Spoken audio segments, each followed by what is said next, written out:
October is always a significant month in the calendar because it hosts this extraordinary and very progressive and enlightened initiative. But this October is very special because on the 31st is the calculated date when, for the first time, the population of the planet goes over 7 billion. And I thought it might be just interesting to put into a wider context the significance of this solar initiative. There are statistics around the energy return on investment, and I show sometimes an image of bars. I describe it as a very boring image, but a very important one, because you can interpret it in a number of ways. And what it perhaps tells as a story, or several stories, is that the 19th century and coal was the first age of cheap energy.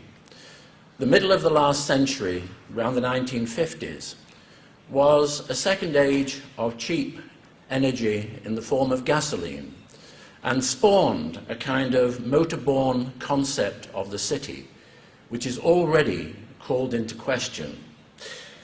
But the most important lesson is that any of the energy sources, regardless of the source, whether that's nuclear, solar, whether it's now oil, shale, or whatever, energy is, in any form at all, is really, really precious. You get very little for a high investment. So the message is loud and clear. As a society, we have to do more with less. And historically, of course, if you look at the story of telecommunications, if I pull out an iPhone or something like that, it is the story of progressively doing more and more, having higher performance with less. Now, in our society here, as an industrialized Western society, that's certainly challenging. But unfortunately, there are other trends against us in a global sense, because if we're interconnected globally, and we're moving into an area of climate change, of pollution, of a move towards cleaner forms of energy, less polluting, less carbon, then we have to then put that in the context of some of the forces against it. Because if it's difficult to do more with less in a static context, in a context of change, where every 31 days, and you take October with 31 days, you have new arrivals on the planet, the equivalent of the population of Portugal.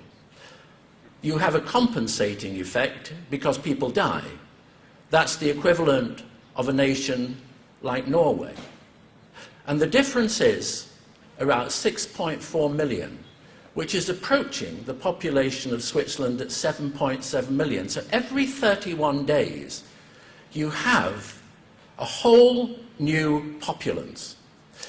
You couple that with urbanization, the flight from the rural environment, from the farm to the city, for very, very good reasons, not just financial. And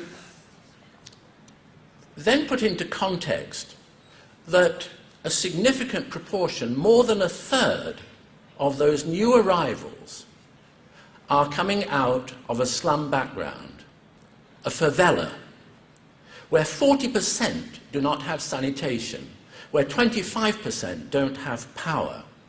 And in terms of evolution, there is a moral argument for consuming power, because in the society that we take for granted, statistically, the greater the consumption of energy, and we consume a lot of energy, and the benefits from that are very tangible.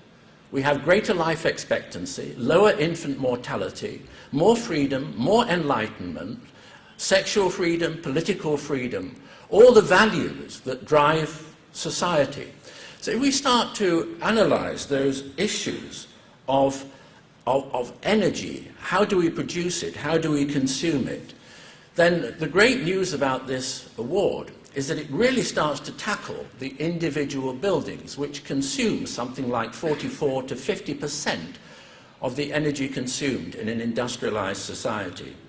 And it is absolutely incredible that the winner is 448%. I mean, and very fortunately, you have the legislation here and in other societies like Germany where you can feed the excess power back into the grid. It's much more challenging working in some environments, Masdar, for example, or Kuwait, where we recently announced an airport which heads for LEED gold rating. The legislation at the moment doesn't allow you to feed the power back in. So in that sense, we're starting from a very good base here. But it's important not to... I believe that the answer to true sustainability has to be in a wider holistic approach. So if buildings are 44 to 50%, the 70% is really the movement between those buildings, the infrastructure. And that is why the compact city, which goes back over millennia, compared with the car-borne city, which is relatively new and already called into question. So the tighter, you can call it a Northern European example, although it has Mediterranean equivalents, but the tighter, more compact city is inherently more sustainable.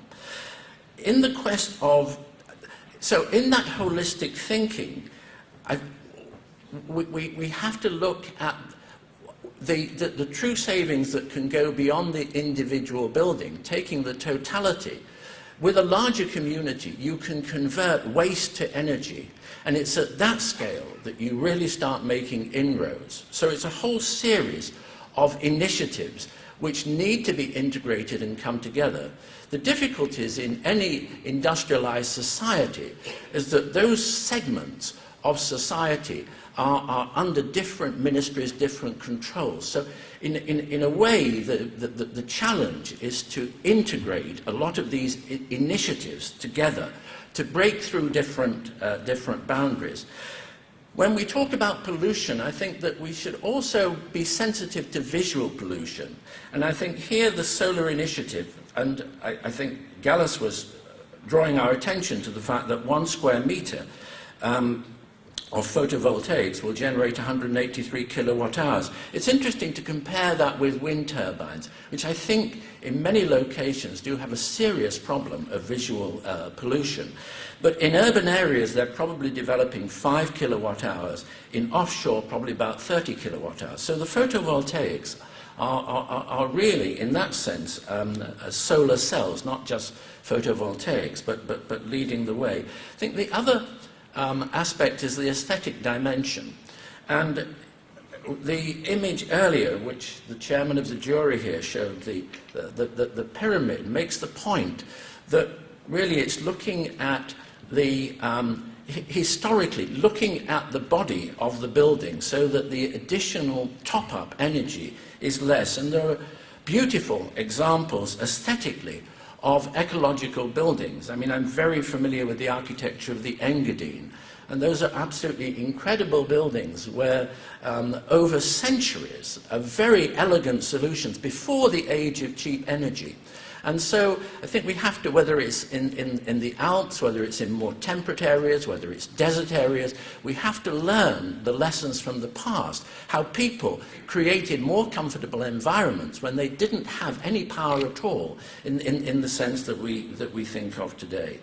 I'd just like to end up with an observation, and that is that I think all of our hopes around this award is that it would move towards not just retrofitting an existing building, but would move towards an integrated solar architecture where those elements which harvest the energy are part of the architecture, part of the building. And I think in the 2 years we're starting to see quite a significant shift in that direction with the 3 winners. So I'd like to join everybody else in congratulating the winners and all the sponsors, everybody, whether it's at the political level, whether it's at the sponsorship level, of making this prize and this initiative possible. Thank you.